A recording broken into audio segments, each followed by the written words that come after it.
Yeah, what's good, everybody? It is Texas back with the MUTMen podcast, episode 107 on a weird night. This is going to be a good episode. I can just feel it, though, based off all the things that happened to lead up to this point. As always, you're joined by Gut Fox. What's going on with you, man? It's definitely got an energy to it. I can feel it. It's going to happen. I'm on a phone because my internet's been acting up all day. It's already crashed a few times tonight. Do we want to talk about your situation right now, or is that we too can. hot? We Okay. can. I mean, nobody knows what I do at my job, so I basically maybe have left the workplace without clocking out. Maybe. I'm not saying I didn't clock out. I'm not saying I did clock out. I'm just saying it's a possibility that might have happened.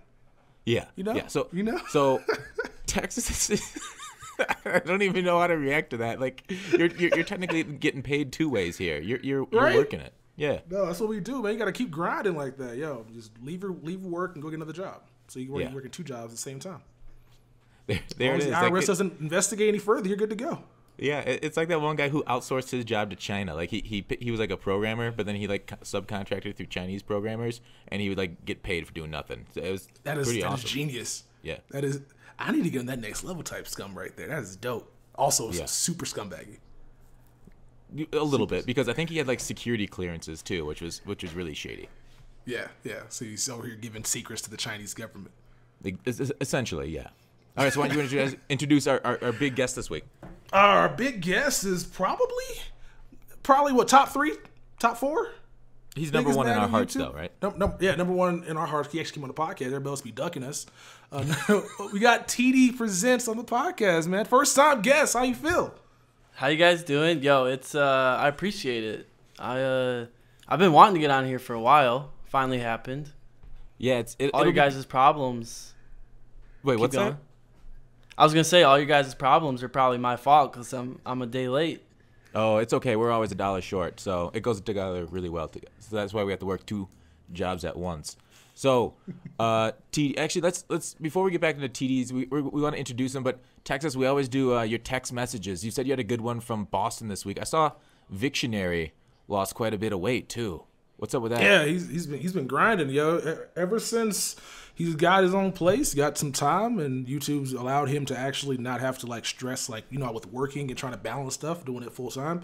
Allowed him to get into the gym, and he has been killing it, eating right, working out every day. Like it gets on my nerves because like we be playing Fortnite. It's like I gotta go. It's like 4:00 in the morning. Where you going? I'm gonna go run down to the gym.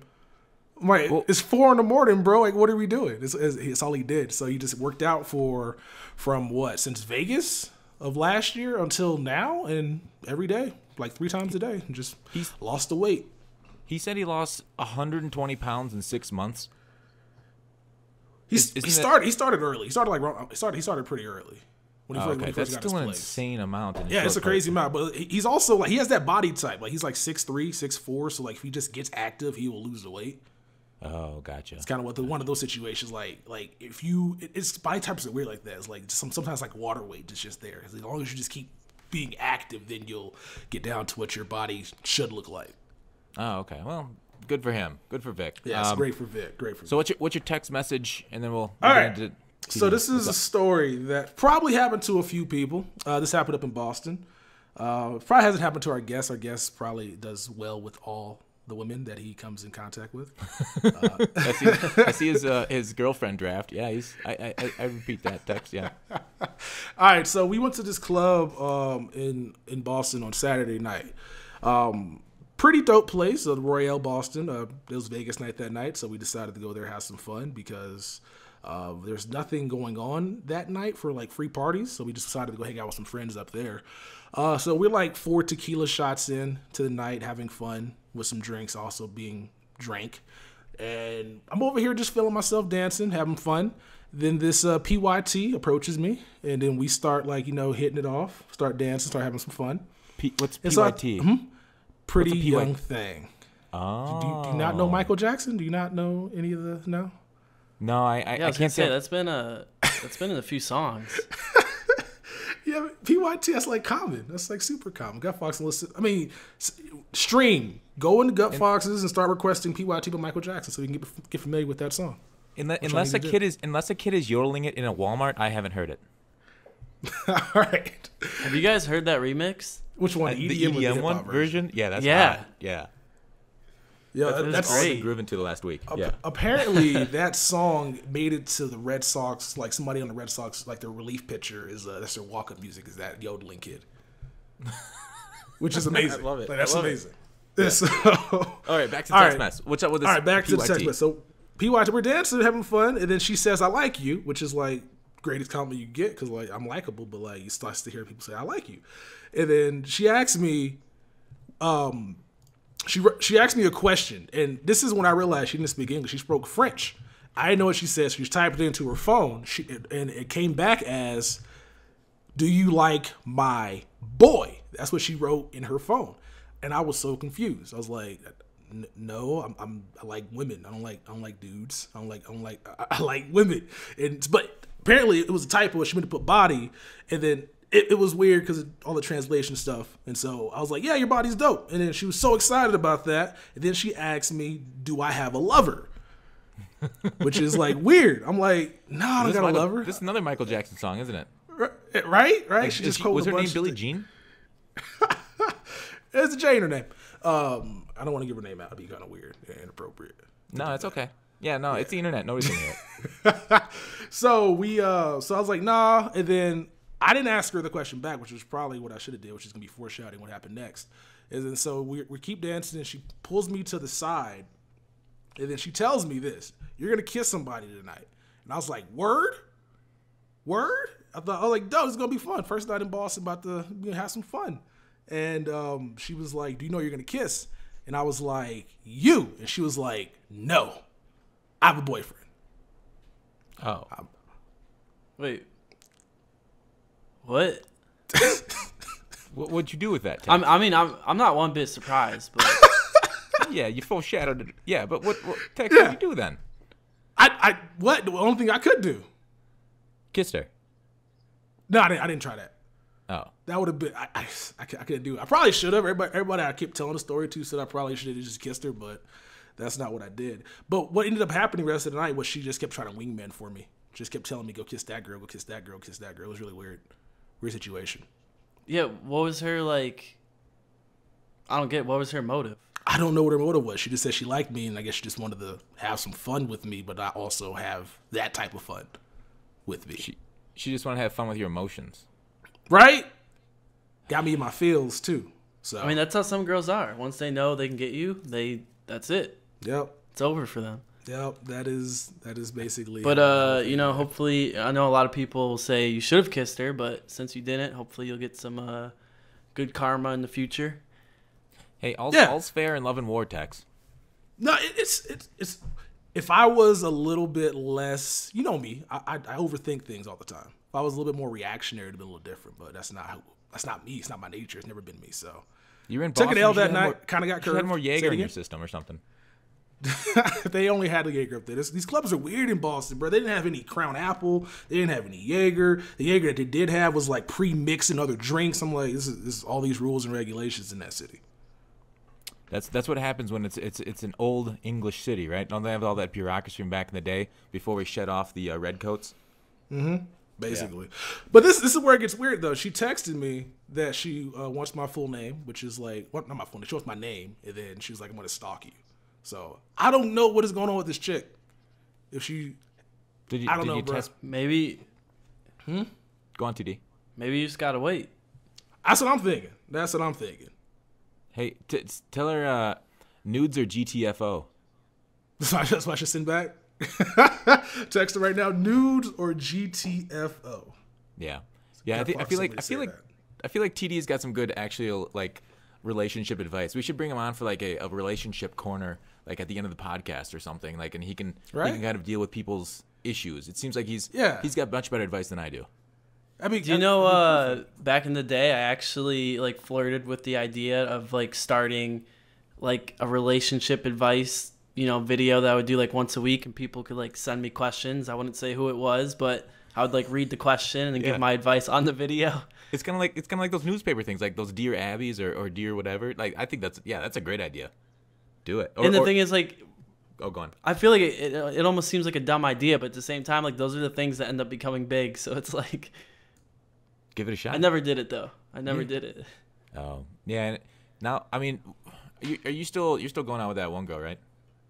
Right. So maybe if me and her did it together. Yeah, I was gonna say like you gotta do that with a woman because like that's how you get the women demographic giving because like With- no woman or guy really wants to hear dating advice from a dude. They want Right. the female's perspective. Right. I'm thinking, maybe with Madden, if it keeps going on the downfall, he'd start a couples channel. Might be the move. She's got her own channel though, doesn't she? She does. You should just pop by that for a few videos and do the relationship advice. Right. Yeah. No. We're gonna start doing something, but that's totally different topic. So. Okay. Well, let's get on to Madden then. Enough. So this Madden podcast that Texas currently is on the clock for.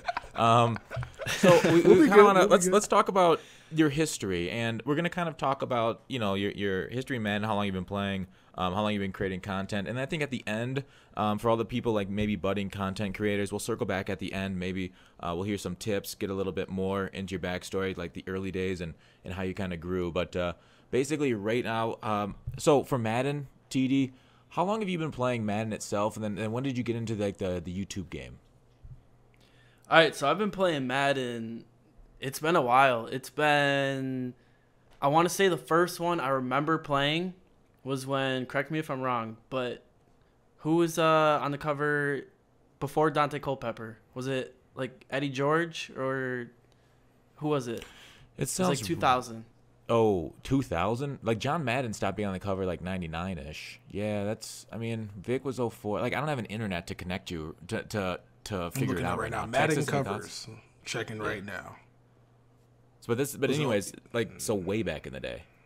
Yeah, so I was extremely young then. And then I played it, sparingly through the years. And then I really started getting into it the year before Madden 25. And I played online, did a lot of, rank stuff, all that. And then I remember, I don't know how I saw it, but I remember seeing, I don't know if it was a type of video, if it was, I don't know, somewhere on the internet, but I remember seeing you could play Ultimate Team and get like legends. And I was like, wait, is Walter Payton one of the legends? Because like I love Walter Payton.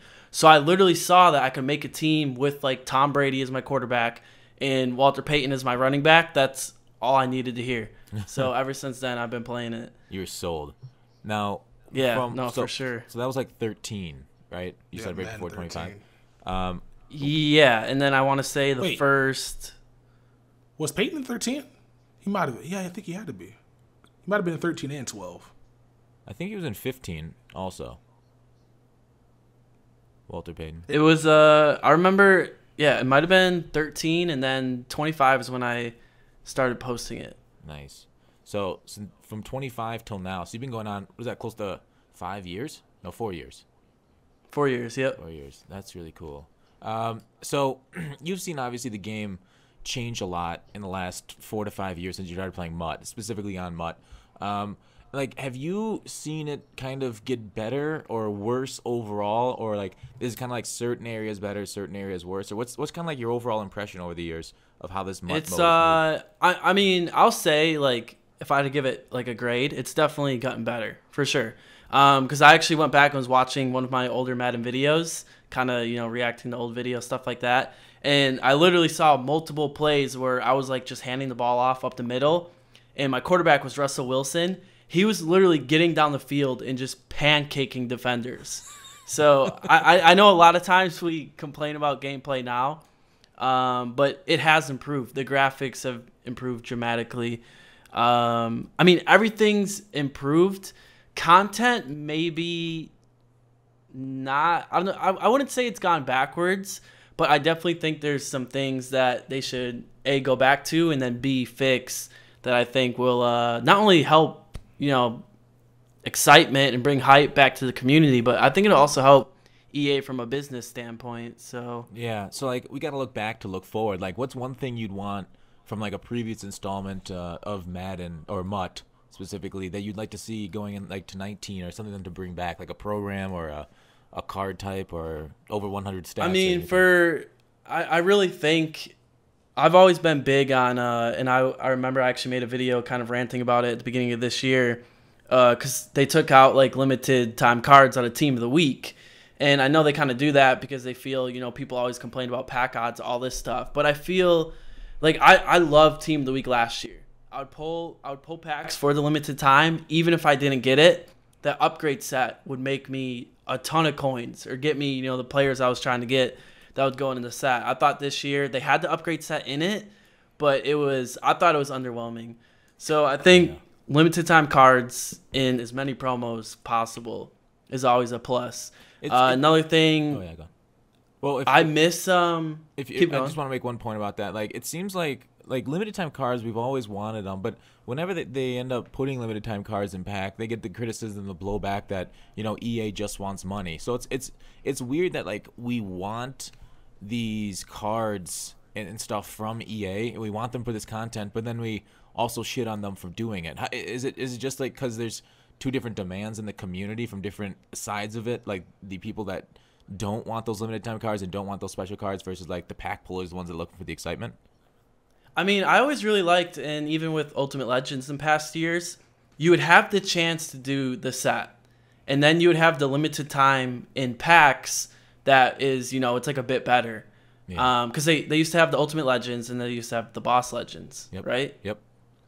I always like that. And I know people are going to say, EA is putting limited time cards in packs for money. I mean, one, I like chasing limited time cards. And two, I mean, yeah, obviously that is a strategy to make them money. I mean, at the end of the day, they are a business. But I feel, when you have a set that obviously anyone can do the set, it's a lot cheaper. You don't have to spend any money. And then you have the limited time, or if you do want to spend money and you want a chance to get a better card, then, you have that choice. Yeah, so it's kind of like best of both worlds. Tex, what do you think of that? Do you like the Ultimate Legends now they do it, or do you like with the bosses back in the day or a couple years ago? I like the bosses. It's weird because I don't know, because like it's the +1 stuff, right? So do you rather have the +1s or a whole new separate Ultimate Legend? I did like the version of like the bosses that were just a little bit like speed boosted up, but at this point, I think with that thresholds being in the game, I do like what they're doing now with the 2 regular ones that you can do the set for, the one you can chase with. So I think that's better than the +1 treatment, unless they can somehow make attributes work incremental, so they go up one at a time. You actually see a difference on the field. Yeah. So as of right now, I don't think they can do that. And with Team of the Week, we were talking about earlier, that promo and the limited times and stuff, I think they kind of did a disservice to themselves, because they could have did a lot more limited time if they weren't 1,000 cards in each week's actual content update. And the issue with Team of the Week too is that a lot of the top guys had like power up cards, so they couldn't give them limited times, or else the community would freak out on them, right? Yeah, but that is true. They didn't seem to care though, because they still gave like a lot of cards. Anyway, so that's the product of them just not knowing their own product. Yeah. So anything? Sorry, I cut you off earlier, TD. You had one more thing you want to talk about, or a couple other things you want to talk about looking back and things you want to bring in the future from previous Maddens. Right. Another one is just kind of like, even now I see a lot of people. I don't think this one bothers me as much as other people, but I think a lot of times when they come out with these Ultimate Legends, maybe just kind of giving them some of those OP stats, just because then people are like, oh, this card's got 99 speed, or this card's got 99 hit power. Like, I really want to get them, I know they're trying to kind of keep things balanced and, make the game last longer. But I think sometimes, you do need to drop those OP cards where people are like, I want to get on Madden and get this card. And then even if they don't get it, at least there's enough hype for them to get on the game, so they may end up just playing the game anyways, even if they didn't get the card. Or they may go on YouTube and, check out someone that got that card. So. Yeah. Sorry, my voice. It feels like a lot of times they kind of lose sight of why we play this game. And it feels like, especially this time of year, we do this to create and use our favorite players a lot of the time for this game. Like, this is in the stats and seeing these guys and how they play in like their primes. So what I'm trying to get at is like these Ultimate Legends are basically recycled from earlier in the year. Like, we're not getting any new players this time of year, and that kind of, I feel like, takes a little bit of the excitement out of the game at this time. At this point, everybody says it's dead or whatever. Do you think that adds into it, that it's just we know these things are cards that we've gotten before? Well, I think there's that I think is the issue. And I think another issue, especially for me, is so I actually had 2 series this year for like the first few months of Madden. I had I called it the Super Squad, where I spent a bunch of money, got the best cards at like every position, and then I had no money spent, which was like a budget squad. And I remember actually hitting you up about this. Is I actually felt my no money spent squad / budget squad played just as good, if not better, than the squad I was spending money on and all that. So I think not only is it everything seems recycled, I think the other thing is I really don't see like that much of a difference on the field when it comes to a lot of these cards. Yeah. So like, it's hard for me to get excited. Yeah, I think a lot of people, I mean, it's tough to like really nail that down to like one certain thing. Obviously the biggest offender would be thresholds. But and right, like yeah, 91 zones. You made a video even about them being psychic and the passes going. You can't do flood routes because the guys know behind their head when the ball's coming. So that's an issue. But like this year, there hasn't really felt like there's any budget cards. I think maybe your no money spent team is just a product and it was so good because maybe the solos rewarded you well on your no money spent team. Could that have been it? Like where it was actually you actually had decent players on it? I mean I saw some things where I remember having Levante David. Now obviously he has always been a good player in Ultimate Team, but I would see this man get just the craziest diving interceptions.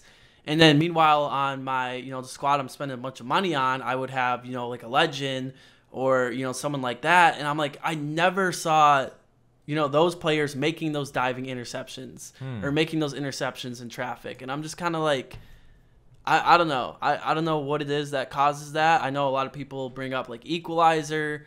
Are you a believer in it? To a point, yeah. I think, I know it's huge in 2K. They even admit to it. Do they really? I didn't know that. Yeah, I want to say they did admit to it in a stream. They said, "Oh yeah, it's momentum. Momentum's in basketball in real life." Which is funny. Momentum doesn't actually exist. It's just something that they assign something they can't explain, which is hilarious to me. But yeah, I noticed momentum, or I guess you call Equalizer in 2K with a 13. Which was it? Steve Novak that year. He was like really good from 3, but then when the fourth quarter came, he couldn't make a goddamn basket. Yep. It's kind of how it is. I don't know. I feel like sometimes I've seen that in Madden where like I'll be playing someone that doesn't have a good squad and for like the first half, like they're locking my receivers down. They're they're doing all getting pressure, and then the second half it's like I'm playing. It's like he handed the controller to his little brother, and now I'm just doing whatever I want. So I don't know. There's definitely times where I believe it, but. Well, it's actually called dynamic difficulty adjusting, right? That's what it's called, DDVA, or no, what's it called, DDA? Yeah. I think that's the official term, the EA patent. Yeah, EA put a patent out on it for single-player games. That's, and some people that's believe in that's Madden. Yeah, some people think that's in Madden. So that's kind of like the big community. The Equalizer versus DDA. So now, I mean, my experience with a God Squad, I've been running a God Squad most of the year, and sometimes I do play with lesser squads. Like, it just becomes, like, when I see a top 3 of somebody that's, like, right now I've got 99s in my top 3. If I see somebody with the top 3 and their number 1 card is 96, I know that guy's going to quit on the second drive. Like, it's not even going to, like, it's not going to, like, if I see it in Weekend League, I'm like, okay, well, this will be a quick one. Let's get ready for the next one, guys. So, that's where I don't know. I personally haven't really seen it. Like I've run a God Squad for the last few years too, and man, I just crush people with bad squads. It's like after a while, I'm like I can see why people complain about God Squads in this game because it's just so much easier doing everything in this game when you have 99 block shed, when you have upper 90s speed. Yeah, the zones play alike after 91, but the I would say the main better or the bigger stats, the physical stats, it just makes your squad stand out and react so much better. So, in my opinion, I have an opposite reaction to TD, but then again, I didn't have a no money spent squad this year, so I haven't gone against it too often from the other side. See, and to kind of give you like another example, so I just played a game where I have it's like a series I'm doing. Not trying to plug myself, but so I have Plug all away, base man. That's what it's golds. So I have all base golds. I have the 97 overall Luke Kuechly, and then I want to say I have a 90 overall Amir Abdullah, and like that's it. So I got 2 players that are over pretty much 2 elites. And I played against a guy that had pretty much all 99s. And there were some plays where my offensive line just destroyed his front 7. And I'm just like, What's going I don't know. on? Yeah. No, I think that I could see, because the Madden, I would say there are certain plays that just like the blocks seem to set up better. Like you'll get wide receivers that can hold blocks, like depending on what play you call. It's just it's so hard to explain outside of like play to play. There's some variances on the angles of the blocks, and the pass rush is just terrible in this game. Like that's why some runs seem to just work better than others, like stretches and tosses just work better because of the the broken contains on defensive ends. But if you're running like, I don't know, an inside zone and you're not getting block sheds, depends on the inside zone, but a lot of like the offset inside zones, that kind of like the running backs behind the quarterback, I get a lot of sheds on that if I like hit right trigger, or if like I don't really like set it up right, don't go around. So I don't know. It's somewhat believable that the Golds were holding their own. But yeah, like what's your offense? I know you're in New England, right? Yeah. Yeah. It's like, are you in like slot, or what's your main formations? I'll be honest. Lately, because I have more fun this way, I just kind of be picking random plays. Ask Madden. It's the best time to have fun in this game. Don't even be out here trying. Just go with the flow. See what happens. I always try to, and this is what, this is kind of going to a different topic, talking about gameplay. I feel like this year was the most I've seen it where it's like you're not trying to really outsmart your opponent. You're trying to outsmart AI. You're kind of looking at like, okay, if I run this play and do this, his cornerback is going to react this way, whether he should or not. Like that's what he's going to do. Yeah.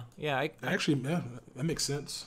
I mean, that is and okay. Yeah, I don't know, and I know you guys kind of asked me beforehand about like the competitive scene, and it's like sometimes I watch these competitive games. I can't watch them simply because I'm seeing the a guy run the same run play over and over and over and over again, and it's like I want to see someone reading defenses and outsmarting their opponent by running certain plays in certain situations. I just feel a lot of times it's if you run certain plays that the defense is going to react this way, and it's going to give you a better chance at success.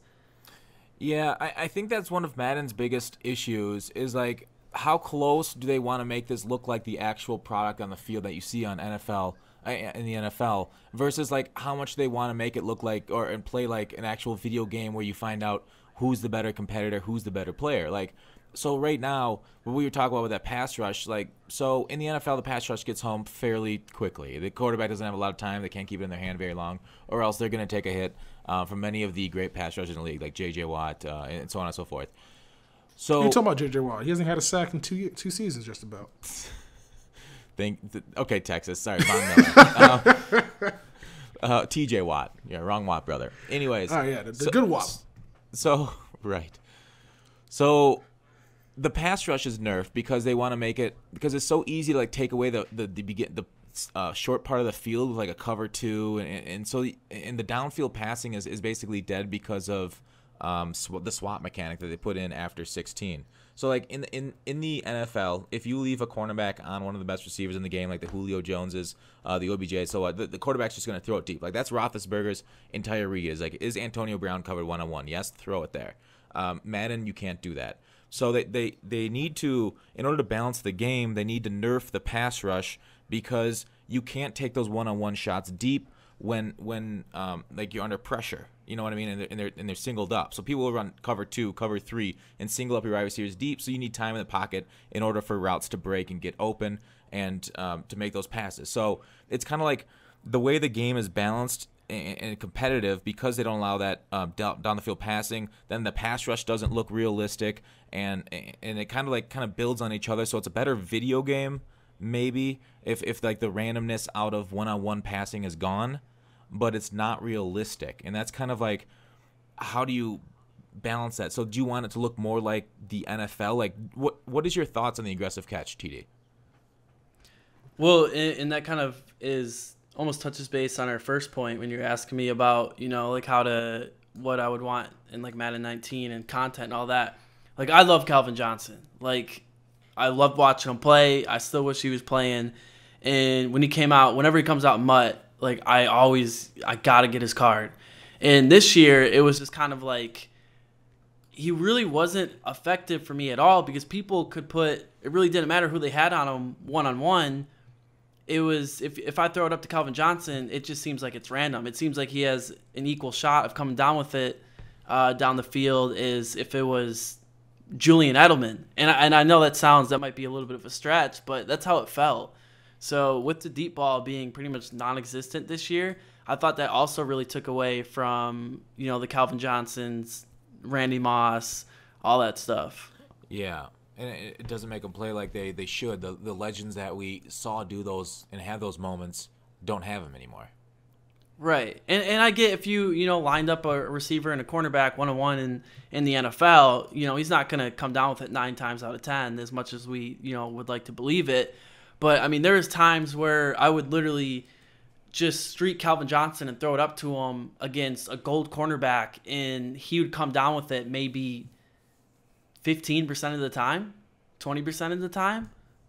Most of the time it'd just be he would beat him in speed, but if it's a jump ball, it seemed random. Yeah. So are you for or against getting rid of randomness in this game? I mean that's tough because it's like, EA could be like, well, we have it in the game for this reason, because if we were to take it out, this is what's going to happen. Yeah. So hopefully they keep improving on it.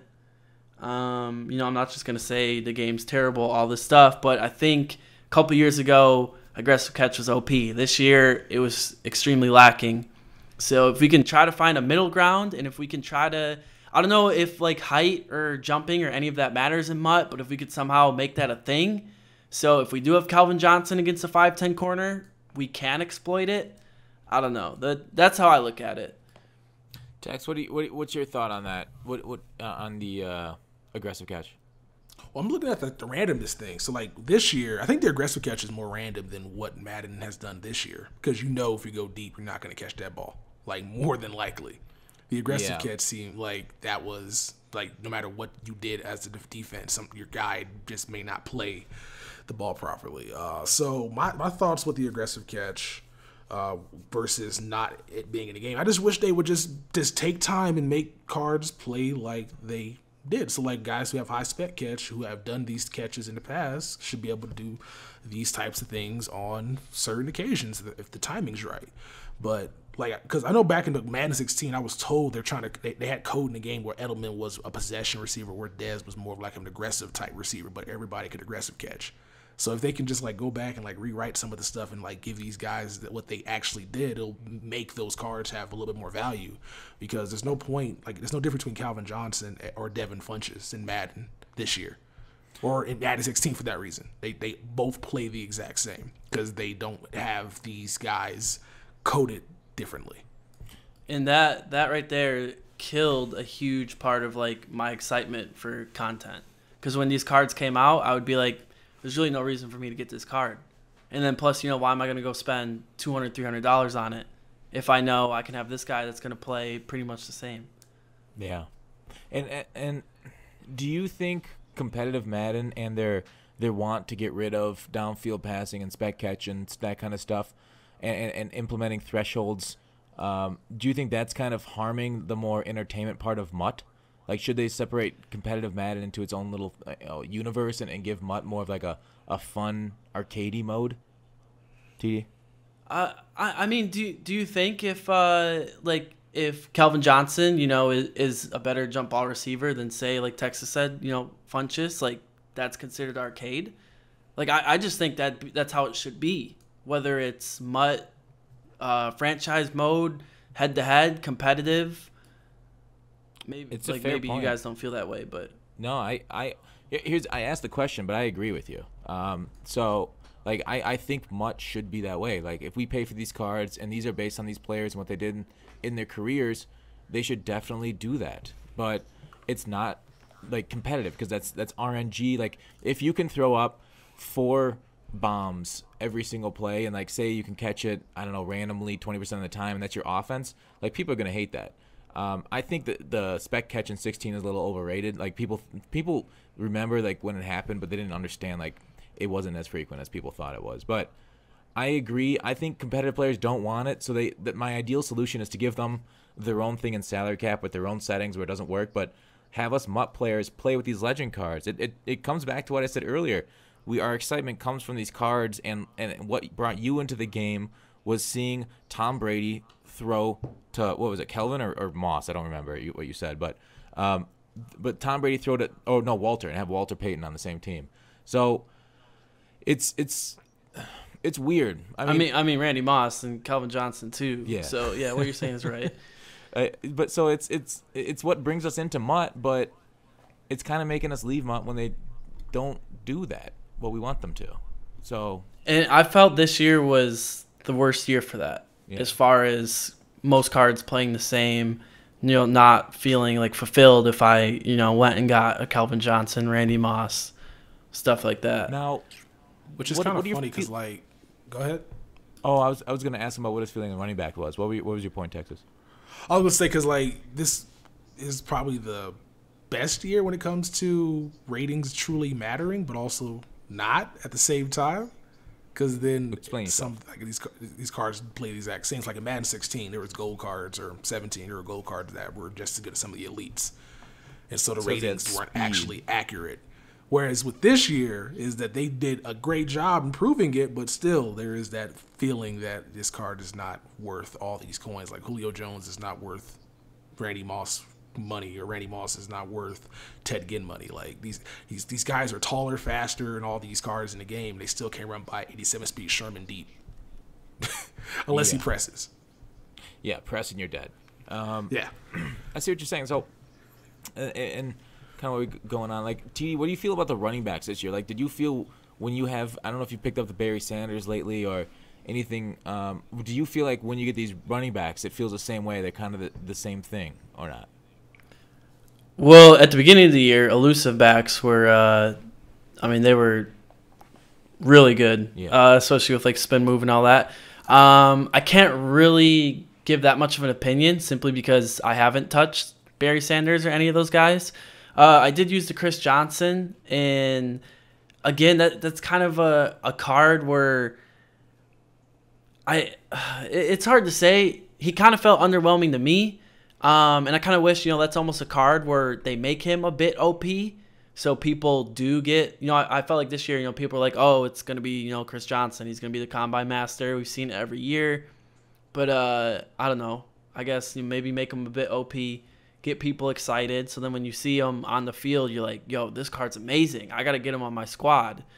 But I can't really touch on that too much because I haven't really used a lot of the new content. Yeah.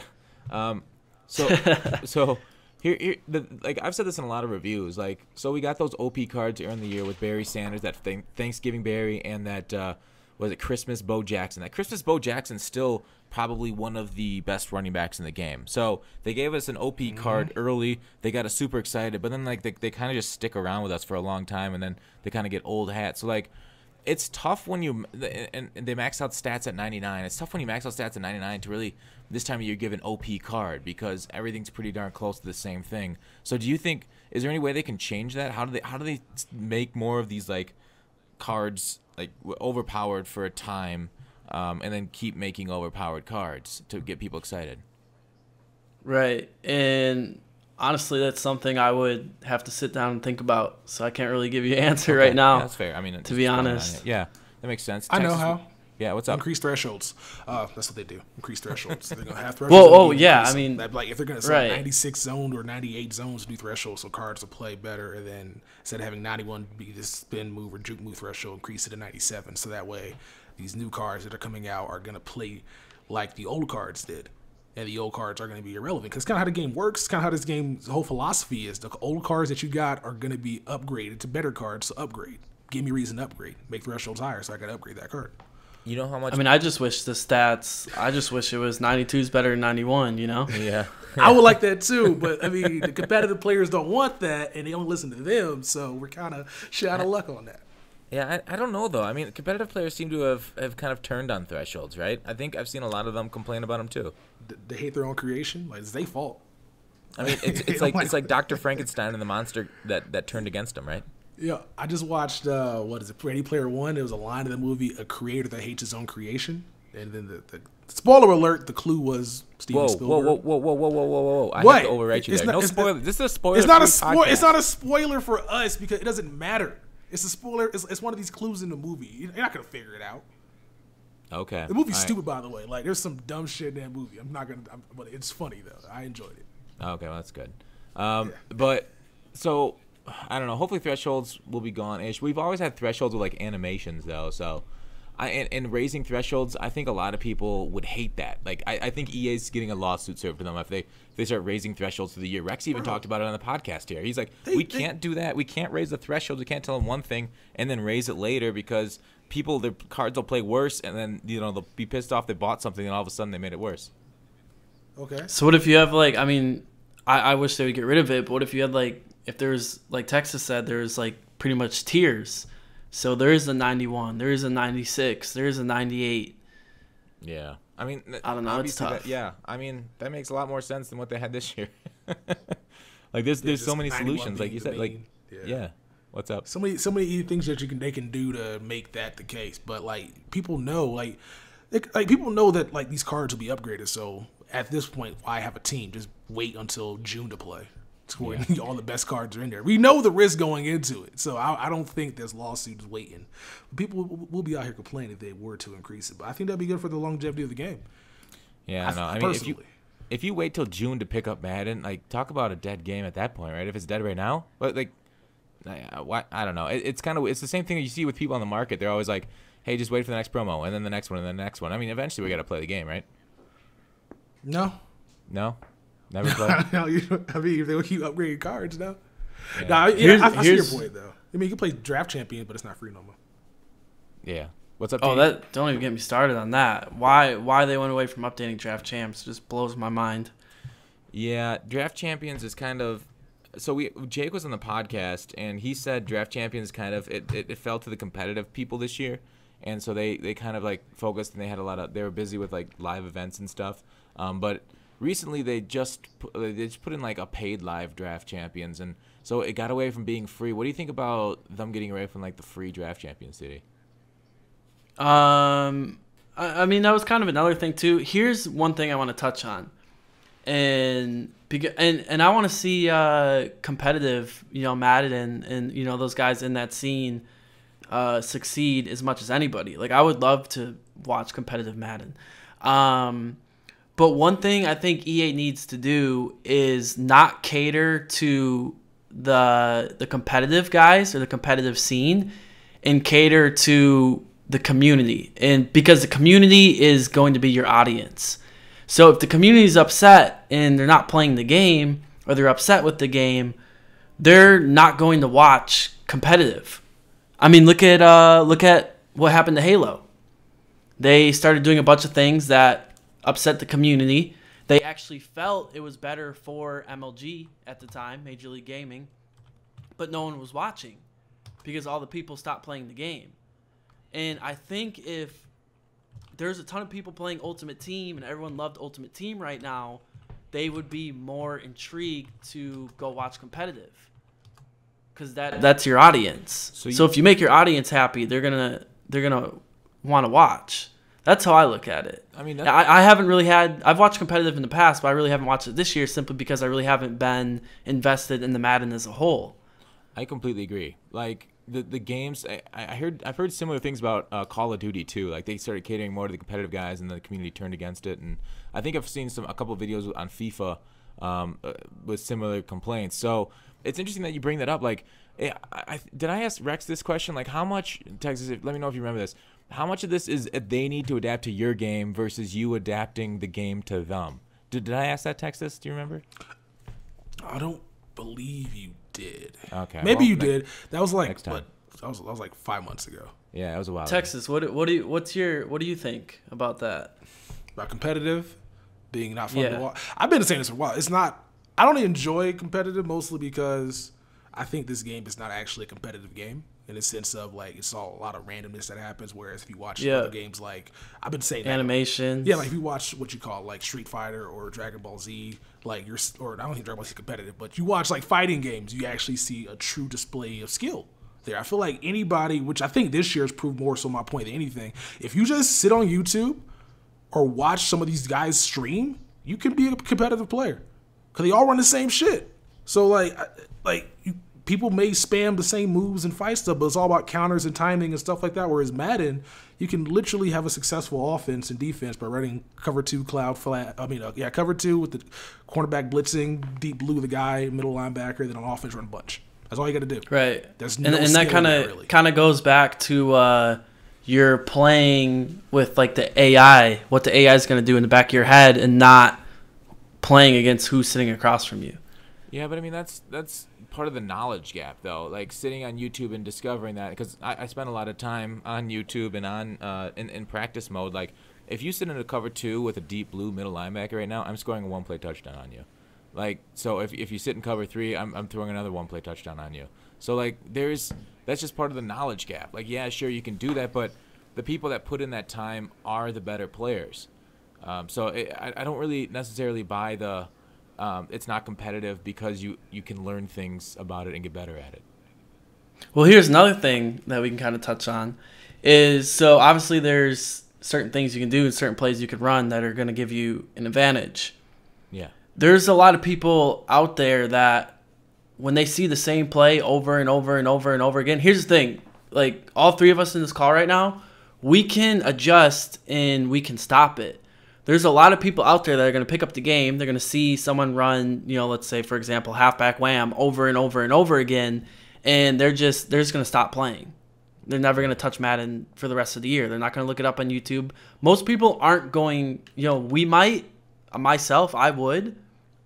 I'm not one to quit just because I'm bad at something, but there's a lot of people that will. They'll just move on to Fortnite. It's a good point. I mean, so yeah, I truly think they need to cater to the community because that's going to be their audience. That's how I look at it. Okay, so I kind of got a little bit of a rant here and about that. So catering to the community, I completely agree with you. And like the more casual community is what you're saying. Like it's tough, and you kind of want to cater to both. But here's what I'm pointing. It's competitive Hearthstone is probably the least competitive thing I've ever seen in my life. It's basically a whole bunch of random number generators. Yeah, some of the same guys get to the final table every year, or the finals of Hearthstone, whatever. But the thing is, what makes it a great esport is that people just like watching it. That's why it's one of the biggest ones. So Madden, even though there's RNG, it's about what people want to watch and what people want to like consume. So your point earlier was very well taken. Like it's about making the game fun, and the community will come together to watch the best players after that. It's not about making the game so deterministic and then forcing the people to watch something or being the same couple plays at a bunch being ran and the same looping blitz on defense being ran over and over again. And the difference is who can user this or who can make the right flick of the playmaker stick at the right time. So I completely agree. That's the way I think they should go. Also, make the game fun, expand the audience that way, then competitive will expand from that. So, shoot, I forgot your second point. While you think about it, I was going to say that to make competitive fun, they just got to do MUT squads. And you can't really exploit AIs if there's 3 people on the field. So, that's all they got to do. Instead of going 1 versus 1, go 3 versus 3, and I think that'll be a lot more interesting to watch. Like when I was at PAX this past week, like watching, like they had a 2K tournament there, bro. They had a 2K tournament, 5 people on stage playing against another 5 people. That's how you make games fun, because people like the team play element of it. So that's what I would do if I was looking to like make this game popular and more enjoyable to the communities. Have 3 people go against another 3 people, because you get the reactions and you also get the arguments that will ensue, which would be great comedy for television. Oh, yeah. Okay. So you think 2K NBA 2K competitive is doing well? Like, is that going to be the future for that game? I mean, we announced last week that like they had a draft and the top like draft picks got like $30,000 minimum plus all the things in like their contract, like free, like they got dental health, like their flights covered, like like stipends for food. Like, yeah, 2K's doing great jobs. They got 30-some competitors getting, yeah. That's a young man's thing though. Like you can't take guys in their 30s away from their families for 6 months and put them in a training facility. Like everybody, like I saw a lot of people praising it online, but I was like, I read into it. I'm like, oh, they got to go and train here for 6 months, huh? That's a job though, so that's kind of how jobs work. Like sometimes your job requires you to go do that for 6 months and come back with a check. So you got to leave and then come back. That's like military. Well, not military, but you know what I'm saying. Like sometimes you just gotta leave and go do the job and come back. Everybody said like that's the definitive way of doing it. I'm like, really? People literally complain about leaving for 2 weekends for Madden tournaments, and that's being too expensive. Well, that's because they don't pay for anything there except for like your room and board. I've been told, like, I heard EA's kind of cheap. They don't pay for anything on these trips besides your plane ticket and your hotel. Everything else you got to put out of your own pocket. I don't think that's true. But it depends on who. I think competitive players get their stuff comped for hotels. I hope so. I would hope so. Yeah, I think they do. But I heard from more people, heard from more than one person that EA don't pay for anything but flights and hotels. And I can't spill my sources, but you could probably name one of them. I mean, I spent enough on packs this year. The last few years, they could be paying for everybody. They could be getting them a buffet whenever they want. Yeah. So get them a black card. Hey TD, what was I can't remember what your point was right before I went on my little rant about. Shoot, I'm disappointed in that I can't remember it. Anyways, hey, so what do you think with Madden 19? We'll just move on. What can they do to make it better for like creators and make more exciting Madden 19 content, TD? I mean, I feel like obviously, do they need like new modes like Fortnite or something?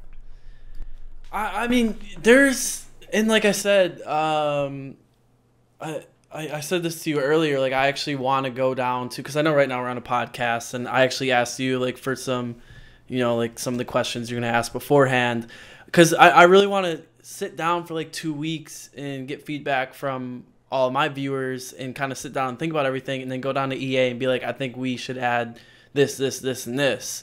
Because yeah, I think Fortnite, a lot of times limited time modes are a lot of fun. So I think if there is some type of limited time mode, weekend league is too much for me. I can't do weekend league. Yeah. A lot of like people that's too much of a grind, and I don't enjoy the game enough to play 25 games in a weekend. So it's such an open question. I feel like we could sit here for hours talking about it. But hey, there's a lot they could add. All the time in the world. Texas is on the clock. He's getting paid, so we're good, man. We'll sit here and listen to you all night.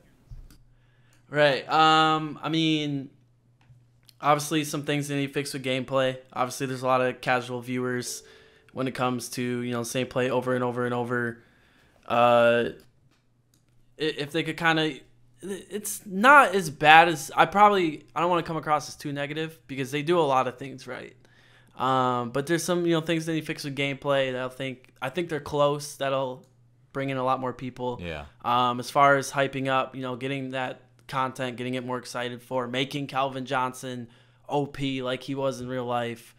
And then limited time modes, bringing in stuff we've never seen before. Yeah. Because it's human nature to get kind of like not bored with something, but kind of to get like accustomed to it. So I think a lot of times we see the same stuff over and over and over year after year, and we're just kind of like, oh, they're doing this again, That's how I see it. But yeah, no, I completely agree with you. Like, I love innovation, and I've asked for like many different changes. Like, all right, so but then the community sometimes reacts so harshly to changes. Like this year with the hubbub around ghosts and us not getting ghosts, when it's like, well, do we want the same thing every year? Because then we're just going to end up getting bored. Like, the community loves to complain. So when we don't get something that we expect, we complain. But, like, do I want the same thing over and over? No. Like, why have a predictable life? And you got to... Go on. I think you gotta find, like, balance. Okay. There's some things I would have liked to seen Ghost this year. That is one of my favorite promos. But I think there's certain things I really like. MUT Heroes, that was new. I love MUT Heroes. Yeah. So it's tough because it's like, Halo 3 was I always bring up Halo just because it's my favorite game ever. a good Halo game. 3 was amazing, and they felt we've been doing this for years. We gotta do something different. They did something different, and it was pretty much the downfall. But then people felt, well, if we kept it the same, people would have got bored of it. So you got to find a balance, and what that balance is, well, that's the hard part. Yeah, because I mean, when you look at all the shooters from that era, like there's Halo versus Call of Duty was the big thing back then, and really like Halo ended up putting in. Did Halo 4 go to like jump packs, right? Like It was so the next game was Halo Reach, and they put in like Armor Lock, which was just everyone hated it. Yeah. They had like the mini jetpack. They had like hated shortened invisibility. Mm-hmm. So you weren't going around the map picking these things up. You just had them at your dispense. Perks, And basically. some people loved it. There's a lot of people that hated it. So it's finding that balance, and that's the tough part. So Call of Duty, like they changed a little bit, but they stayed a lot of the same over the next few years too. Everybody kind of like, oh, different. And then Madden, like got the roster update. So a lot of games kind of stayed the same, but it was like you said, Halo changed too much. Like so it's hard to say balance it because Madden's been around for what 30 years almost now. And they survived this long, and me and you had a conversation on Twitter, and you're like, the numbers are not what it is from when Google Trends first started. I'm like, yeah, 04 was like a cultural phenomenon. Like back then, like it was like the biggest game in the world almost. So and it's never gonna reach those heights again, I don't think. Do you think Madden could ever like get back to that 04 era where it was selling like 16 million copies a year? Yeah, I think so for sure. In this environment, really? Video games are bigger than ever. Yeah. And I feel like more people are getting into video games, and then I think, and this is something I want to do next year, which is why I really wanted to go down to EA and meet some of those guys and talk with them, because next year I want to be like, guys, Madden is great this year. Like, you guys should be playing Madden, whether it's all the time, whether it's just once a week, whether it's... I really think video games are bigger than ever. Football is still huge, and it's actually expanding in other countries. Yeah. I would argue, would you say the NFL is bigger than ever? I think so, yeah. Not bigger than the NBA, but it's getting up there. I mean, I know the Super Bowl this past year was a little bit lower, but I personally think video games are way bigger than they've ever been. I think the NFL is just as big, if not bigger than it's ever been. So, yeah, I don't see why not. Like that Madden shouldn't be. Yeah, I think the video game landscape is more fractured than ever. Oh, Texas, you want to say something? No, I was just gonna say like Madden could get to that 60 million price point, or if they drop the price of the game.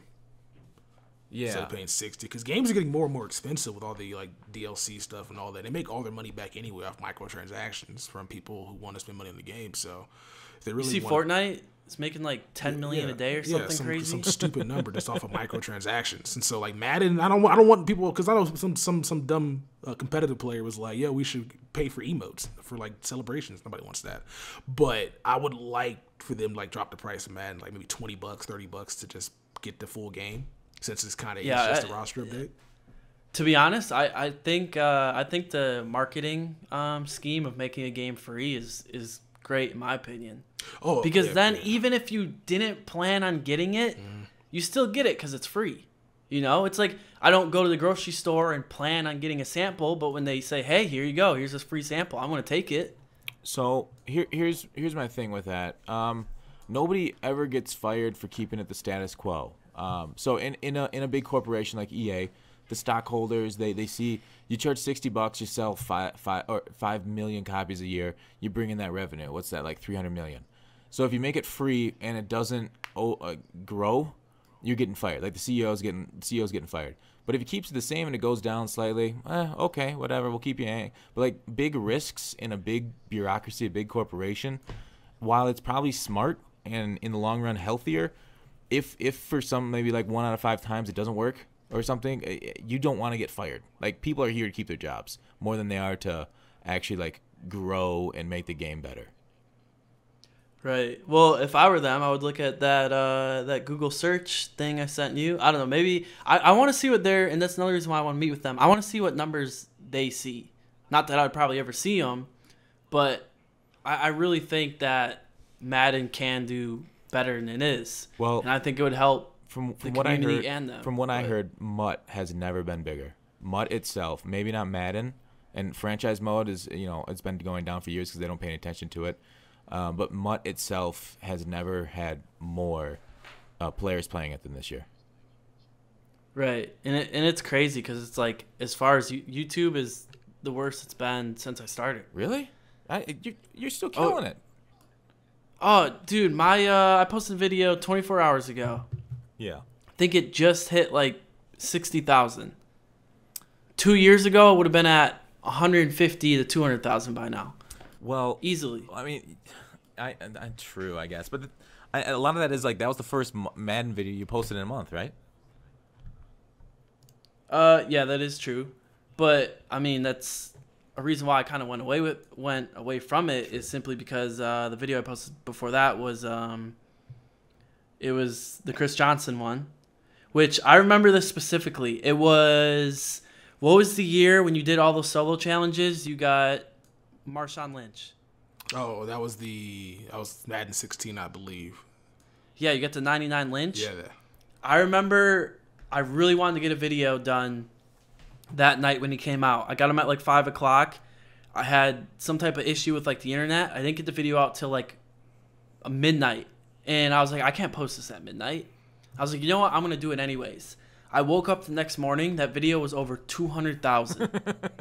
Holy shit. And I was like, this many, and my subscribers were through the roof. Wow. I was like, this many people are searching for Marshawn Lynch. This year, I got a Chris Johnson video out within like 3 hours of him getting released. And it took like a week for it to hit 100K. And, well, here's the thing with Chris Johnson nowadays. So, like, a lot of people now know that. So you put out a video.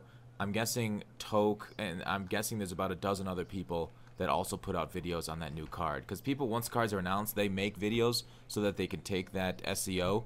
So there's probably more YouTubers now, so there's more competition for. I mean, obviously you're gonna knock out everybody in the SEO once you put your video up, but there is more competition now in YouTube than there used to be. Also, right. But I mean, I still, one thing I really look at is the amount of, for example, it's like unique viewers that are clicking on my video. I also go, what unique viewers? It's Where's this at? Yeah, it should be. It's in beta right now, but it's it's something I like looking at. It should be on your dashboard if you go on your computer. Analytics, where under analytics? Here, let me pull it up. Because I can see like Give me 1 second. Real time and demographics. What my demographics are like 98% male. Is that what you guys are getting? 97. Mine's like 88, but ooh, that's it's you got probably Tex was talking about earlier. No, it's probably closer to 98. It's probably just some 12-year-old got bored and was, I'm making a female. I noticed a lot of my subs are on their parents' accounts. They're like, it's like Jeanette Montgomery. I'm like, what? Hey. Yeah, yep, I've seen that. Where is this at? Where is unique viewers? I don't know. This is now. How have I lost it? I see it like every time. Huh. It's got to be. We'll get back to that later. I'll find it okay. and I'll tell you how to get there. All right. So back in the day, you're saying more people used to watch Madden content on YouTube. I mean, I see a lot of the people like I pay attention to a lot of people around my size and bigger and up through Texas and your size, and it feels like maybe like the top guys are getting about what they always got, but like kind of the mid guys and lower guys are starting to do better numbers. Like they're starting to get more views, and there's just more of us. Like we're spreading. We're like a disease coming up and eating up your views, TD. That's fine by me, because I think, like I just said, I think Madden can get back to that point and even surpass where it's ever been. And I also think that there's enough people in the world where all these Madden content creators can be doing well. Yeah. And if that means, Gut Fox is getting 50K and now instead of, whatever number I was getting, I'm getting a bit less, like, that's fine. But I also think that there should be enough of an audience that both of us can get decent views. I mean, to be fair, your Chris Johnson got like 125,000, which isn't bad at all. Still, I mean, those are phenomenal numbers. But as for, I don't know. So you think Madden 19 needs to go free to play? I would like to see it, yeah. And like you said, whoever is in charge of that, obviously that's a huge risk. I just thought of a crazy idea they could do, right? You know how Fortnite has a battle pass? What if Madden, like franchise mode and play now, was free to play, but to play MUT, you got to pay $100 to get into MUT? Wait, wouldn't it be the other way around? Because the microtransactions would be free to play, but the other stuff would be charged? No, I don't think it's charged for connected franchise and mode they don't actually pay attention to. Do you feel like the battle pass is pretty much just like kind of like packs and all that? Kind of. I mean, obviously it's different, but yeah, I feel like if they really want it, they can like charge an entry level into MUT, so that way you come out with a decent team.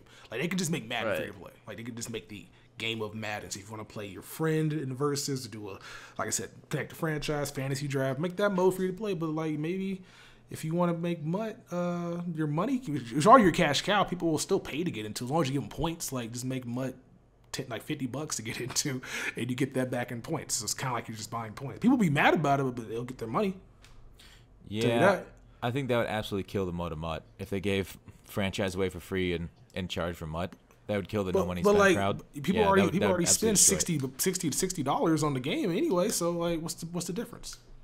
I think the thing with that, even, I'm not saying you're wrong, but I think people will see that and be like, I'm not spending $100 to play MUT. Yeah, cash grab. Cash grab. Yeah. Right. Yeah. I really think I'm a huge believer because, and like I just said, this is probably like the worst analogy in the world. But if I'm at the grocery store, I don't go there planning to get a sample. But if someone gives it to me, I'm going to take it. And if I really like it, there's a chance I'm going to be like, hey, I'm going to go buy a box now. And I think if there's people next year that are like, I'm sick of Madden, it's the same thing every year, it's a cash grab, all this stuff. Well, now it's free. You're going to be bored on a Friday night, and you're going to go download it, and you're going to play. And then, okay, it's a bit better this year. Then you're going to, I want to buy a pack. Next thing you know, you're back in, like me, 10 grand deep in the MUT. I mean, maybe not everybody, but hopefully you guys get what I'm saying. Yeah. Well, here's the least believable part is us being bored on a Friday night because we're super cool dudes and we're always going out and like partying and I don't know, high-fiving our buds. We hang with the hottest dude and the chillest chicks. You know how it goes.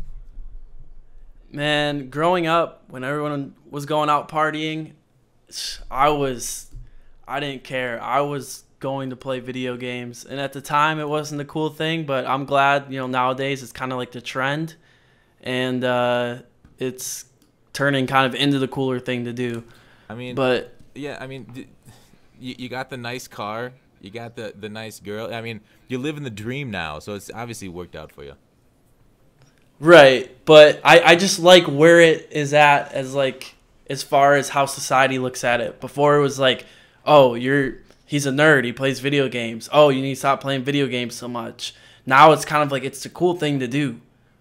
Yeah. See, if you're not playing Fortnite, you're not doing something right with your life. Like, you ain't on Fortnite? Right. Why not? It's free to play. Like, grind. I was at the grocery store, and a kid recognized me, and the mom came over, and she's like, oh, he loves you. Like, I don't know. Like, he's always in his room watching all these different YouTubers, playing all these video games. Like, it's so different from when I was growing up. And I'm like, well, one, that's, I was saying, like, you're lucky because at least he's in his room. He's not doing anything crazy. He's playing video games, all this stuff. And so it's kind of, and she's like, yeah, I completely agree. Like, I think he's growing up in, like, the best time for it. So I think it's cool that video games is bigger than ever. And it's cooler than ever. That is cool. But TD, did you pull the boss move and make out with the mom then? I mean, like you said, I got a girl. So. Oh, right. Okay. I didn't know. I didn't know if you went all alpha dog on it. All right, Tex, what were you saying? Sorry, that's ridiculous. I was gonna say, like, it is kind of easy being a parent nowadays because, like, all you got is so much free content on the web as long as you're just monitoring it and making sure your kid's not out here watching those naked yoga videos. Like, you can have a pretty stress-free life without worrying about your kid and going out and drinking. He'll just be in his room raging at a video game, which may cost you some controllers, but it's not going to cost you his life. So, and that's our sponsor for this. That's our sponsor for this week, Naked Yoga. All right, so we got that in this week again. All right, sorry, was somebody going to say? TD, were you going to say something? Did I cut you off? No, that was Hey, again just touching on the. So with you going down to Florida and stuff, and what does it feel like? So you have a very large YouTube channel. What does it feel like having like such a big voice in the community, and there's things that you can say and what you get behind it can be, you know, become changes to the game. Like how does it feel to have that kind of power over like a video game?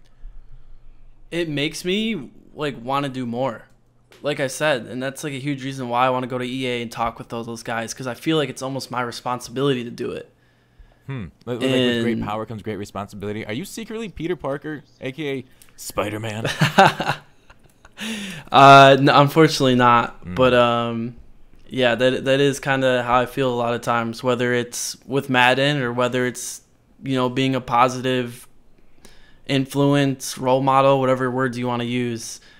So that's how I look at it. That's cool. That's cool. Texas, what are your thoughts? I mean, you've got a decent sized voice too on like your voice in the community. What does that feel like? It feels good when like you can get stuff behind, like people get people behind you on certain things. But I don't know. I'm at the point now where like I don't really like voicing my opinions because it's not even worth it right now. I'm getting to the point where I'm not really caring. Why do I have you on the podcast, Tex? Why are we doing a podcast together if you're not giving opinions? What? I'm on Twitter. I'll get on a podcast, but like at the point, I'm not gonna be out here like campaigning for stuff. These EA guys know if they want some help, they can ask us. They can just come find us. But if they don't want it, they should be, because I look at it. I look at it as the more people, the better. To a point. You know, get me in Texas, and you know maybe a couple other guys, but stop it there. But no, I think they really should get. I mean, I want to be involved. Yeah, to a point. I think we all want to have that like platform that we have to be able to like, okay, so they can come to us and ask us questions whenever they want. I find myself tweeting out issues I have with Madden and just deleting it because like why? Because I'll complain about it and I just complain. There's nothing. Nobody's gonna reach out to me and saying, "Yo, I see what you're going through. How can we?" No, none of that's gonna happen. So I'm like, I like having the platform to discuss this stuff, but at the end of the day, if nobody is really listening besides my subs, which I'm appreciative of, but like, there's not really any point to discuss it. Yeah, I know that's it's tough. But the thing is, like the subs, once they get in their mind, then they'll spread it, and it just kind of spreads itself because people will get behind that cause. And I mean, rallying something will make a difference in the game because they'll be able to tweet at the EA guys and stuff, and they will see that, especially with like a following that you guys have. What's up? I told these guys to fix power ups, nobody fixed it. So like, maybe I ain't got the juice. Jake hinted at it next year. Jake was very they're gonna strongly fix it hinting. this year. It's so easy to fix it this year. Like I mean, MLB made you kind of retroactively mad because they made you go out here and spend stubs on stuff you can't get unless you spend more stubs on. Madden can do the same exact thing if they really wanted to fix it, so that they retroactively punish me, but then reward guys like you who were being patient all year. Yeah, they could, but like I don't know. They're done creating content for 18. Like they just got a couple more programs left. Yeah. Anyways, hey, so TD, I kind of want to ask you about this. You could literally be like the face of Madden, and talk to the EA guys and go down there frequently. Like if you got rid of your coin sponsor, I mean, I think that's the biggest hang up between you and like basically being the franchise. Like so why I don't know how to phrase this question. Why keep the coin sponsor if you want to make a big change in the community? Can I answer can I answer on your behalf? Go. Go for it. Because EA ain't cut no checks. Fair point. like maybe if like EA would gave like TD like he was their consultant and he got a consultancy fee, then I think people will be more inclined to do that. But EA is. But the thing is, not going to pay you anything. Yeah, the thing with getting paid by EA though, don't you think that kind of, and the people that accept cards from EA, don't you think that kind of, I don't know, biases their opinion on and people could take it less seriously in the community about their opinion on the game? Well, it don't got to even be about like taking cards. Like I'm not even talking about actually check because I can't buy groceries with a damn MUT card. Even worse. That's even worse though. Like taking well, money no, because from like EA consultancy agencies and like they're not biased. They just so happen to work for a department that people may not like. So I feel like if they would do something like that, and he had a contract with them that basically said it could be positive or negative and not just super biased and slanted towards them, then I think, and he was transparent about it, I think that'd be better. But a consultancy agency is like just internal for that company. Like this is TD. He's got a large audience. Like he's got a couple 100,000 people that are watching him on the daily, maybe more, that are watching him for his Madden stuff, and so he would have there would be that conflict of interest taking money from EA and then also talking about their game, and people would call him kind of conflicted because he's taking checks. So, I mean, that you can't do that if you're gonna be like a. So here's to kind of answer your question. Why not just? Because obviously, I mean, I guess I don't need to try to, look out for the community and, meet with EA and all this stuff. But it's something I want to do. And I also would look at it from, obviously, if I were to go and meet with them, obviously I get, there's certain things from a community standpoint, and then there's certain things from a business standpoint for them. So it's why just, I wouldn't be considered a game changer, wouldn't be, any of that stuff. People know I'm not being biased, but it's just kind of I don't know. I just think, and I want to be getting money from them. So I guess the point I'm trying to make is I don't need to be the face of it, and the community, I guess, doesn't need to be oh, TD's just saying this because their EA's giving him money, or because he's a game changer, or stuff like that. It would just be EA would be getting, I guess, I don't know where I'm trying to go with this, but yeah, you're pretty much saying why not drop the coin sponsor then? But it's just I don't think, I don't know. Yeah. I just I don't know. My point was your position in the community and your effect on the game would just be that much greater. I know what you're saying is that you want to help. But would it? Because like you just said, if then all of a sudden I did kind of start working with EA, people won't look at what I say the same because they're gonna feel it slanted towards EA because now I'm affiliated with them. Yeah. So if I'm this middleman, I feel like it's almost better for both, because then the community knows I'm not just sucking up to EA, and then EA's not cutting me checks, and they know I'm doing this just because I'm looking out for the community. Well, here's the thing with your numbers on EA, with your numbers on Madden, EA will suck up to you. You won't what we were talking about with me and Tex and the thing that was if you took money from EA, then people would be like, okay, well now he's slanted because he's taking cash from them. Mm-hmm. But the amount of social what's the word, credit that you have, EA would kill for that to get you in their studios and get you and your feedback and have you basically talk to them and then you'd obviously get feedback from your audience and stuff. That's kind of what I'm trying to get at. Right. Yeah. Well, I think that because you're kind of saying oh, they won't do it because you got the coin sponsor. Yeah. But I almost feel like that's a reason to do it, because then it's I'm almost this perfect middleman, and then it's kind of Yeah. The thing is they literally can't, because their bosses won't. They literally can't work with people that to have coin sponsors. Right. But then I feel let's say I do drop the coin sponsor, and I my outlook and everything is the exact same. As soon as I get that label on me that I'm talking to EA, working with EA, whatever you want to say, people are gonna not see the substance in what I'm saying. Huh. So that's how I look at it. All right. I mean, I don't look at it that way, but I can see what you're saying. So, Texas, any thoughts? We'll move on to the next topic. I was gonna say there's a lot of things I don't get why not talking to somebody that has good advice because of something that you don't agree with. If somebody has good advice on something, listen to it, no matter where it's coming from. No. So right. It's not that they're not going to listen. It's that they can't officially listen. You know what I mean? Yeah, no, they gotta go through back channels and stuff like that, but they can still do some unofficial stuff and give there's been some things that I've done where I got compensated for helping people in the past while having a coin sponsor. So, okay. I'm not gonna say anything, but like about what I got and what it was. It was nothing like MUT card related or anything like that. But like they can still do stuff unofficially. Plus, TD Presents and TD the person aren't the same person. One's a brand and one's a person, so they can do some maneuverability around there. TD, do you believe that?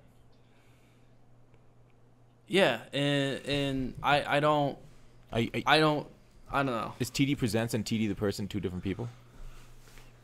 I mean, to a point. That's really interesting to me. I mean, not that much, but say like one's a YouTube channel and one's the actual person, kind of sort of. So like they can work officially with insert your real name, and then they can disassociate with TD Presents. So they can figure it out. Right. You can go down there to mask. Like if they wanted your advice, they get creative with it. They'll find somebody. I told Gutfox. Well, here's the thing. Deadmau5 mask. I mean, look at all the FIFA guys. They all had coin sponsors, and they were some of EA's biggest critics. But now EA works with all of them because they don't have coin sponsors now. Yeah. So tell EA I won't have a coin sponsor from May 10th to the 11th, and we'll have a meeting that day. Yeah. And we'll hammer everything out. But then as soon as it hits midnight, I'm back on the coin deal. Yeah, they can make it work. The loophole. I like it. They just choose not to because they like being difficult. They want you to want what they have to offer, which is basically nothing. Yeah, yeah. And the thing is, I feel like I would see things from their perspective more than most people would. Because at the end of the day, I'm a business as well. So I get things from a business standpoint more than what the average MUT player would. Well, some of them, if that makes sense. Yeah, no, I see what you're saying. It's just tough because somebody like you could offer so much to the community and working with EA, but it's literally they don't want to risk their jobs, and I could see the other half too. And anyways, let's move on. So we got one current day event with the position heroes. Tex, do you want to kind of go over what your thoughts on the position heroes before I want to circle back with TD and kind of giving some tips for small creators, and then kind of like your early days with Lost and Bound and stuff, and how you kind of grew your channel. But position heroes first. Tex, what are your thoughts on offense and the coming defense of position heroes? All right, so I saw this when they announced it Thursday. They announced it that night. They teased it on Tuesday. Then people got mad that it didn't come out on Wednesday. They dropped it on Friday. I was actually kind of happy with how the setup was, with the solo challenges giving you a 94, and then the sets requiring you to put these high tier cards into it for a 98 version. The only knock I have is obviously just I really don't like the the tiers of overalls and certain stuff. I just wish it was kind of just one of each card, because I'm just used to just old Madden 13 format where you got to collect all the positions, and I think that would have brought more value to a lot of the cards. So what this did was kind of put a market or a crazy expense on 85s to 90s, and everything else lower than that is pretty much not going for anything. And so I was hoping they did a better job of making stuff in my binder more profitable. But the cards that came out could have been better choices, like right tackle. The best right tackle in football this year was Lane Johnson. There's no disputing that at all. But they decided to give it to Darrell Williams. Don't know why. And then that Kareem Hunt looks nice. And then, of course, we get slow fits. So there's some choices of receiver I wouldn't have chose. But I like the promo overall because it gave, again, a lot of these dudes a chance to grind for a free one if they so happened to wanted to do so. Well, Tex, Position Heroes is just Team of the Year version 2, and Lane Johnson got a Team of the Year version, so they're not going to give him again for Position Heroes. I mean, I learned that when it's going to be a 98 overall. I thought they might go 99 this year, so I thought they would go best of the best at that position. I gotcha. So I guess the one good thing this promo did above all else was they remember when I was like, Jake, I'm not about to put 290 overall Nat Chris Harris into a token set. And now you can put 90 overall Nat Chris Harris into the cornerback set coming out this Friday. Yeah, that'll be. Do you think they're going to keep the sets the same as they had for offense, for defense? I think they have to. They can't change it up at this point. I think people are already prepping for it. I've seen dudes out here spending crazy coins, anticipating Anthony Barr's potential drop for a left outside linebacker. I can't wait to see the uproar in the community when they change those sets around for defense. My God, it'll explode. Oh my gosh, people will be so mad. I'm about to get prepped. I'm just gonna go ahead and go into hoping it's the same way, because if that's the case, then I'll have. Because I have a lot more defensive players. Cause I did more defensive stuff for my Gauntlet Unleashed packs than I did offense. Yeah. And so I have a lot more high tier cards. So they keep it the same. Like I should be able to get a lot of these cards for a pretty cheap price, which would be good for the team because these cards got dual chem, so they are basically in game cards. I know you don't agree in powering up, but that Julio Jones powered up in game wide receiver. We're about to get 4 golden ticket if they do golden tickets this year. 4 Yeah, gold. true. Remind me to talk to you about those. Yeah. And we're about to get 4 golden ticket receivers that are easily going to be better than them. That'll have 99 speed. So why Right, power like, up? Why lose that coin? Why power that up, man? Well, it's not losing coin. It's losing the play. Well, no, Dignity. you're maximizing that player. What happens when we get a golden ticket Julio Jones? That's gonna be 5 million coins. It's gonna be like 1.5 because they'll have like 2 plus 2. You might be right. Limited times popping up packs like crazy, bro. That limited time running back that came out this past week was so cheap. I was so mad when I pulled him. Yeah. So TD, position heroes. I know you've kind of been on the Fortnite grind recently. Have you paid attention to the position hero promo at all? It's okay to say no. Not too much. Yeah. No, not too much. Yeah, you like most, I would say, Madden players have kind of switched over to Fortnite. But basically, position heroes, kind of similar to previous years, a little different. What would you say is your favorite promo of the whole year? You mentioned Ghosts earlier, but what would you say is like your number one favorite promo? I mean, I liked MUT Heroes, to be honest. Really? That was your favorite one this year? Wow. I don't know if it was my favorite, but I liked it. I think a lot of people would. I think there's a good number of people that would agree with you. People absolutely loved the MUT Heroes. I remember it crashing the market. I remember holding on to cards and I'm like, what is this promo? What the hell? Now my card's worth like 60%. And the thing is, it's like it's not those MUT Hero cards were like OP and they weren't. It was just like fun, I guess. Yeah. It was something different. It was I liked the card art. I liked they were almost like superheroes and they each had like there's this boosted stat, and it was something different. It was unique and it was fun. I wanted to play with the cards just because I wanted to play with them. Yeah, I get so. So what do you think's? We talk about fun a lot. What do you think's the most fun part of MUT? Besides like not just gameplay, but like MUT Ultimate Team itself. Is it creating the rosters? Is it grinding and getting that player that you want, or what do you think Ultimate Team wise? The first thing is definitely creating that roster of like your favorite players. And if they do like a really good job with the legends, that's the best part. I remember who I was with and what time it was when I first got Walter Payton years back. Nice. And I remember I bought him for $140,000. It took me a month to get there, but I got him for 140,000 coins. I remember checking the market every 20 minutes if there was going to be one for 140,000 coins. I remember I literally was on like a double date in my basement, but I had my setup in the back room, and every 10 minutes, be right back, guys. I'm gonna see if Walter Payton's on the market. So that's definitely the best part for me. The best part of that date was then you ended up doing both chicks, right? I mean, one was my current roommate Walker, so that's that's a no. But I don't know how close to Todd Packer you are. Do you watch The Office? I'll probably be one of the few people that says not really. But okay, yeah, so not really. That reference is pretty bad. But so you gotta reference the league, the Eskimo brothers. What you gotta reference? Oh, are you and Walker Eskimo brothers then? Oh, no, that's too personal. I won't ask that. Don't answer. Hey, so all right, so packs themselves. They're obviously, it's kind of like a mini game inside the game of MUT, opening packs.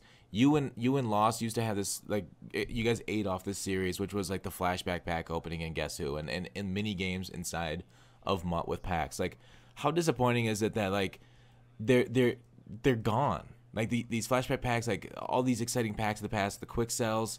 Like, why do you think Madden took them away?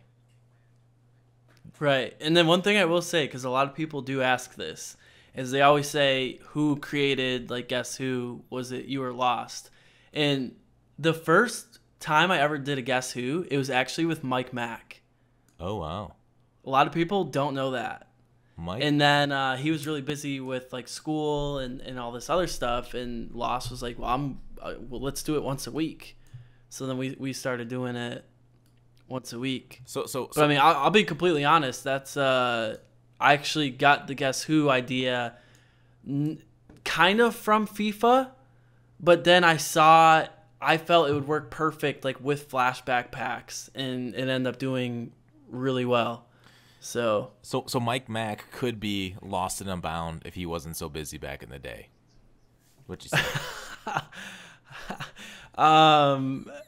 Maybe I don't. Who's to say? I want to go that far, but okay, Mike. Mike's been on the podcast a couple of times. We're good friends with him. But yeah, no, I like Mike. Yeah, he's good. It seems so weird that they take those fun things away. Why? Because he promotes coins. They didn't want to see him. That's spitefulness, bro. They took away chemistry from me, took away packs from him, bro. They doing a lot of things to spite us YouTubers. I don't agree with any of it. Those evil bastards. And yeah, that's kind of, I can actually understand why they took away at the beginning of the year, why there was no, signature packs, flashback packs, quick sells, all that stuff. But then it's like, at the same time, it's kind of like, sometimes just leave, even if it doesn't really make sense for the market, it makes sense as a whole for the game, but sometimes just leave those things in because, like you said, it's fun, Yeah.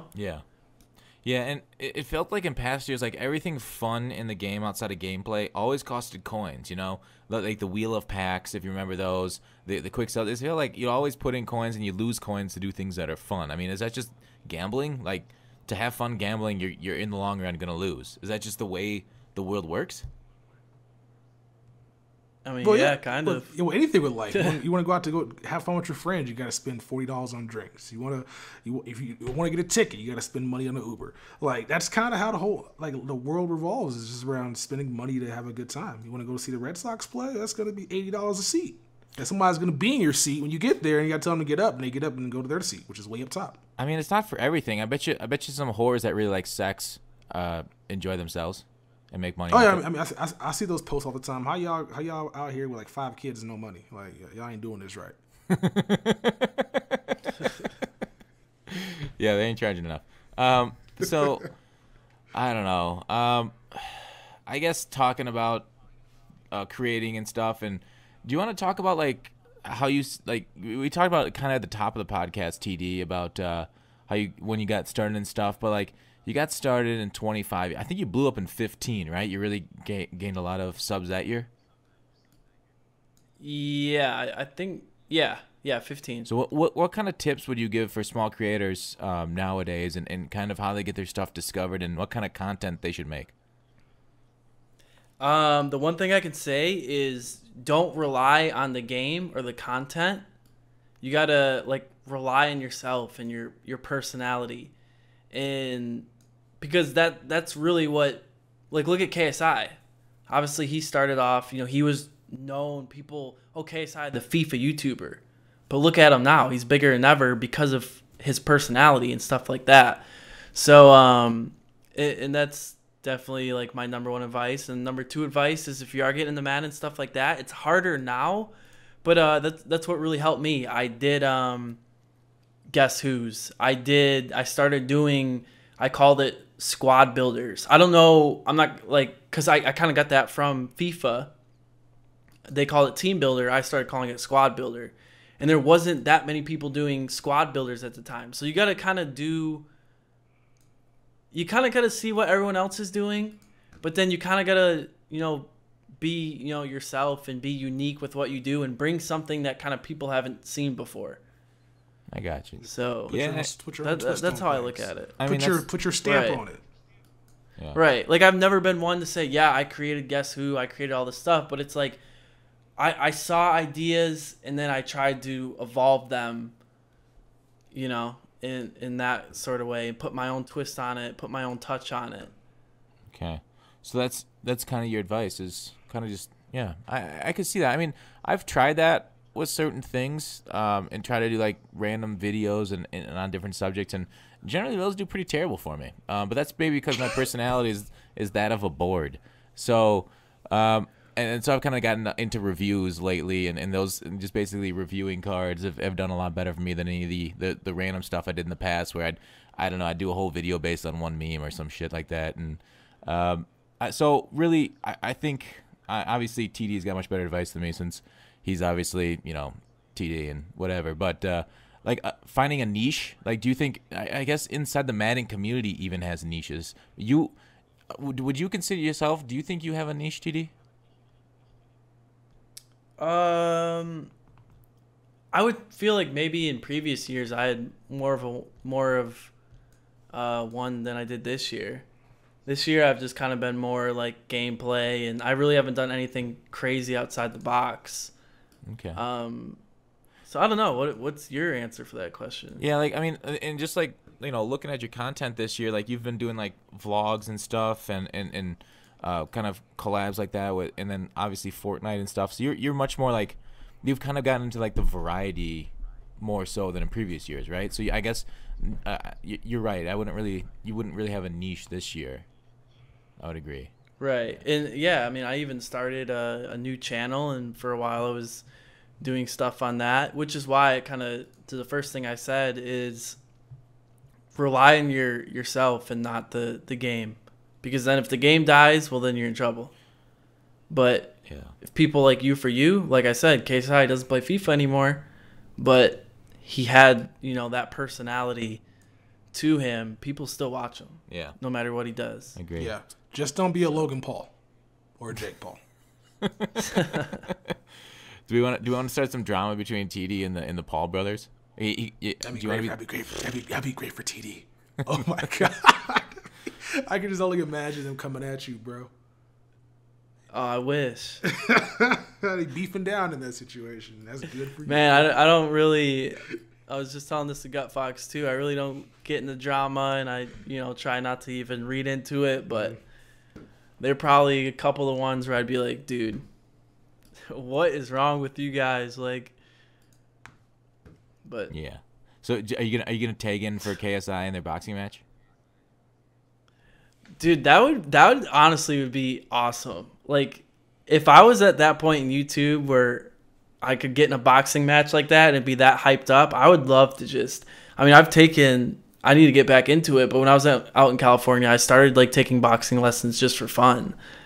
And it's like, if I could actually like make that into like a YouTube thing for a year, like, that'd be great. How about like what about something like TD wrestles the world, and then like anybody can come up to you and try and wrestle you or something, and then like, you'll take on all fighters. How's that for a series?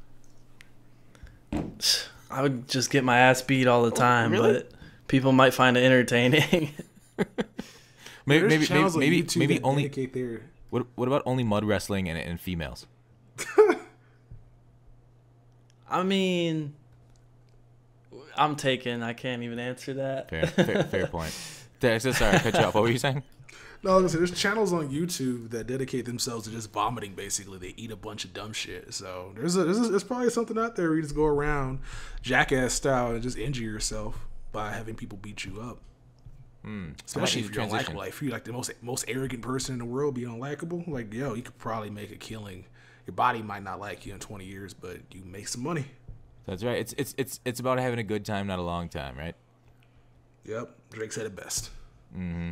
How do you know that line, but you don't know PYT? No comment. I don't know where I think I heard that from another person. Okay. I got nothing. You I got nothing inadvertently for that. quoted Drake. Yeah, I got nothing for that. Gotcha. Well, Tex, any last questions? Any last things we want to talk about? We talked a lot about 19 and wants going forward. Was there anything else that we left off with, like specific suggestions you wanted in 19, TD? I know I touched on a few, yeah, and there's probably a bunch I left out. So but, basically, we'll call the action and we'll say, EA, get in touch with this man and hear him out. Dude, I want it to happen, and I really do think it'd be no labels. You don't need to say I'm a game changer. No one even knows we needed to talk, but I think it would be beneficial for both parties. But what do I know? I feel like a lot. Tex, anything else you want to end with the podcast? I was gonna say if I'm gonna be in what do you call it? Los Angeles in June, maybe, if because my man Jake said he want to get back on in June before Madden comes out. So maybe if I'm not able to fulfill one of those dates, we can get you on the podcast to take my spot with Gut Fox and talk to Jake. Just let me know, because I will literally sit down and like I'll bust out a PowerPoint and make sure I won't be forgetting a thing. I will make sure like I have everything that I need to say on there. That's awesome. That's really cool. But yeah, so are you going out to like any of those conferences, like those EA Plays or E3 or anything, TD? I don't have anything planned. But if they want to talk, shoot, like I said, I'm like 20 minutes from their office. So I'll go to them. Whatever's got to happen. You're kind of jet set. If they're like, hey, Oh, sorry, go on. If they wanted to talk in LA or whatever, shoot, I'll go to them. I'll pay for my own stuff. I'll go to them to make it happen. So it does feel like you're kind of like you're jet setting around the world now. Like you're in California and then back Wisconsin, now Orlando. Like, do you just like live out of a suitcase? I mean, a little bit, but that's just kind of like because I'm lazy. But just don't want to unpack everything. Yeah, considering the first 20 years of my life, I never really traveled at all, and then now lately I've been from coast to coast and in the middle. So yeah, it's different. So am I gonna go to like California or Wisconsin, and then like in the sheriff's office I'm gonna see a picture of your face and be like, this man is wanted, like $10,000 for his capture? Like, are you on the run from the law? Is that why you're moving around so much? I mean, if you see somebody that looks like me and you're just kind of like, wait a second, just remember we've been friends for a while. So yeah, good job. Just let me know your price and. I love it. All right, Tex, take us out. All right, people. Thank you for being on the podcast. T, tell everybody where they can find you at. Just go on YouTube, search TD. I got 2 channels. Whatever you want to do. Tex. Now that I think about it, we didn't do the segment on answering questions. We'll double up next week. Obviously, because I mean, all the questions are just about you being wrong about NBA not being as fun as basketball, fun as football. So, like, I'm pretty sure you don't want to get into this right now. The only reason I said the only reason I said you can say negative things about any topics, because you were taking shots at Major League Baseball, and I said when you simplify anything, it can be a terrible sport. That's how we got in the argument. So then I used your favorite sport. And you got worked by the comment section. No way. I don't believe it. I saw somebody say that just roast you on Twitter about the dunking and all that. So the dunking. What do you talk? The dunk. Like I said, the dunking has been maximized 30 years ago. It hasn't gotten better since Michael Jordan did it. Okay, and I pointed out Vince Carter, and I pointed out the DeAndre Jordan. I didn't put that out. A guy did, but it's gotten better.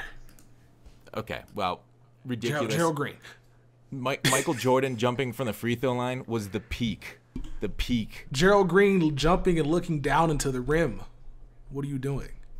Yeah, but Gerald Green, who cares? I mean, that was a dope dunk. All the time doing it. He's got the name. Jordan killing Brandon Knight. We're not. No. Anyways, what I'm saying is that you can't judge a sport. My larger point was you can't judge a sport based on simplifying it and making it sound dumb. I believe you can. Anyway, that's episode 107. Hope you guys enjoyed. Thank you to TD. Thank you to Gut Fox. Thank you to myself for making it back on time and actually letting my employee clock me out while I'm not at work. And so I'll see you guys next week. Same time, same place, same whatever. All right, take it easy. All right, I appreciate you guys. Thank you. Thanks, appreciate TD. your time. All right, thank you. Check them out on YouTube. Links down in the description below. Bye-bye.